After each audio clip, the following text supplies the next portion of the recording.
What's happening in Sudan right now is really horrifying. The rapid support forces and their militias have gone into Al Fashir city, and it is said within the last number of days there have been atrocities and killings that have amounted up to around 5,000 or more.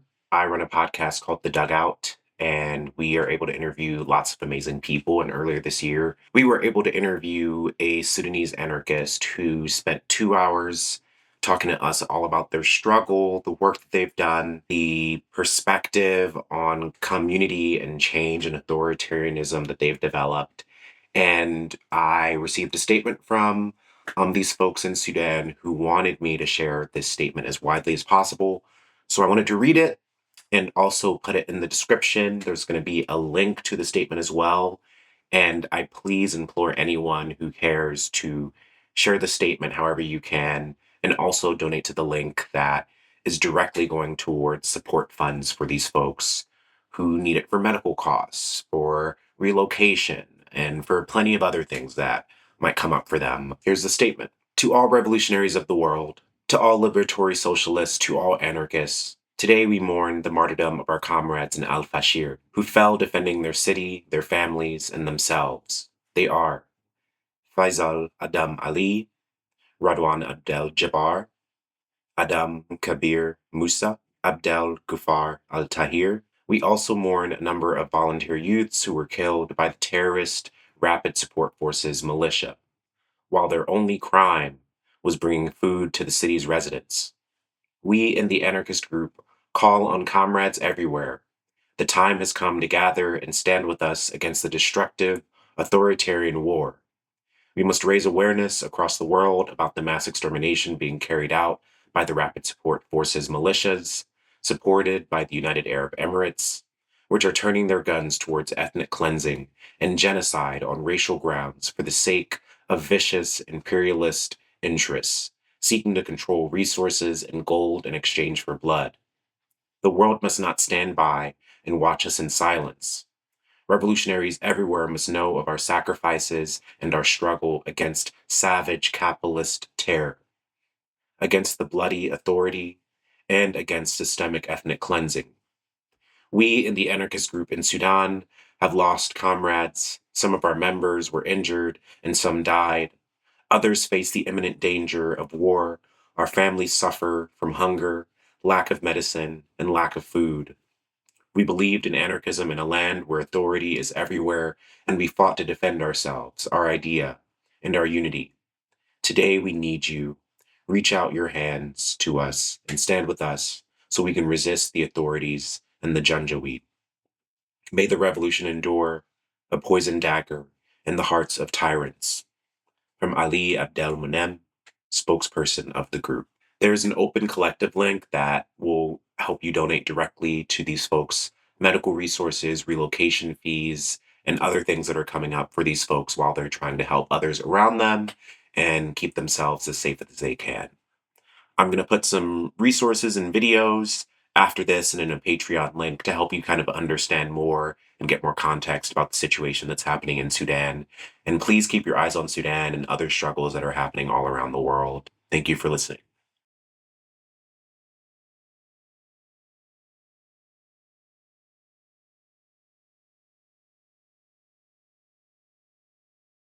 What's happening in Sudan is a genocide and an occupation by a UAE-backed militia called the RSF, or the Rapid Support Forces. To understand this, we have to go back to the creation of the United Arab Emirates. The United Arab Emirates, or UAE, was formed in 1971 by direct intervention of the United States. Like Israel, the UAE was built up as a client state to secure Western interests and dominance in the Middle East. In exchange for protecting U.S. oil routes and acting as a regional enforcer, the Emirati royal families got to enjoy a life of immense luxury. The U.S. supplied weapons, military training, and political backing, ensuring that the Emirati monarchy could hold power without challenge. This arrangement turned the UAE into one of America's most loyal allies in the region, its major defense partner. It all started when oil was discovered in regions that are now Abu Dhabi and Dubai in the 1960s. The U.S. wanted to secure this oil after Britain announced in 1968 that it would draw its military from the region. Unlike in countries like Afghanistan and Iraq, where the US relied on direct military invasions to secure its interests, in the UAE it took a softer colonial strategy, building up loyal monarchies and securing oil through partnerships with the royal family in exchange for protection and luxury. This allowed the US to transform the UAE into a willing defense arm of its empire, hosting bases, supplying weapons, and protecting power across the Middle East and Africa. So in 1971, the US, along with the UK, helped found the Federation of the Seven Emirates, which came to be called the United Arab Emirates. Full citizenship in the UAE was then restricted to people who could trace their lineage back to the royal families. American oil companies like Exxon, Mobil, and Chevron gained privileged access to the UAE's oil reserves. In return, the US made sure those profits flowed back into the royal family wealth and US arms sales. The UAE quickly took a page out of the neo-colonial playbook and sought to expand as an empire through the pillaging of the African continent. From smuggling minerals out of the Democratic Republic of Congo, to funding wars in Libya, to land grabs in the Horn of Africa. Emirati elites have treated the continent as a backyard for extraction and profit. Meanwhile, in Sudan, people were rising up against a corrupt regime. In 2018 and 2019, Sudanese masses led a powerful revolution against decades of corruption and mismanagement under previous President Omar al-Bashir. People demanded better standards of living and representative governance. Bashir was eventually removed, but what came after was a fragile transitional period, one filled with hope but also uncertainty. And this is where the UAE saw its opportunity. In 2023, the UAE took advantage of this political power vacuum. It poured weapons, money, fighters, and political backing into the Rapid Support Forces, or the RSF, a private militia stemming out of a previous militia alliance called the Janjaweed. The RSF launched a violent campaign to seize Sudan by force, turning people's anger at their government into fuel for its occupation. They destroyed infrastructure and wiped out entire lands and family lineages, massacring and displacing local communities at rates never before seen in modern history. The UAE flooded in the resources to make this possible. This wasn't an internal conflict. It was a siege, funded and armed by a foreign power. In return, the UAE has extracted billions of dollars worth of gold and agricultural resources from Sudan, and positioned itself to seize control of vast stretches of land, fueling its wealth while leaving Sudanese communities in ruins. Eventually, early in 2025, the Sudanese military managed to push the RSF out of the capital of Khartoum and out of the Al Jazeera region. The RSF's military defeats throughout central regions resulted in the militia shifting into its current strategy, annexation of the resource-rich west of Sudan. In Darfur and Kordofan, regions already scarred by decades of violence and marginalization under the Bashir regime, the RSF has entrenched itself, carrying out an ethnic cleansing campaign to massacre and drive out the indigenous populations in order to take control of the land and resources. Many in Sudan have taken up arms to fight with the very military they were resisting against in 2019, because it remains the only armed force fighting against the RSF, in determination that after the RSF is expelled, civilian-led transition will continue. The people of Sudan are resisting a brutal genocide and a foreign-backed occupation, orchestrated by the UAE and carried out through its militia, the RSF.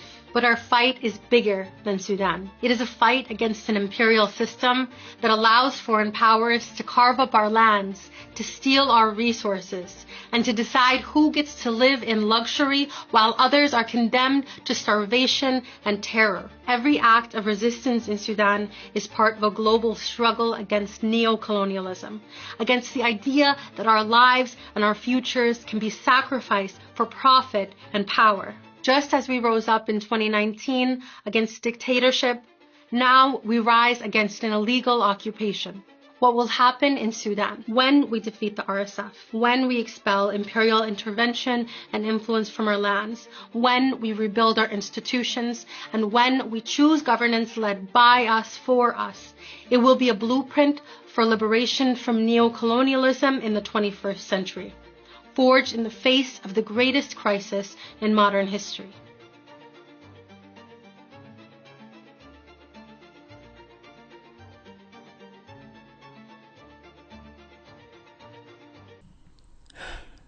Al-Fashir has fallen to the RSF. For 550 days, the city withstood a choking siege, mass starvation, continuous attacks, aerial bombardment,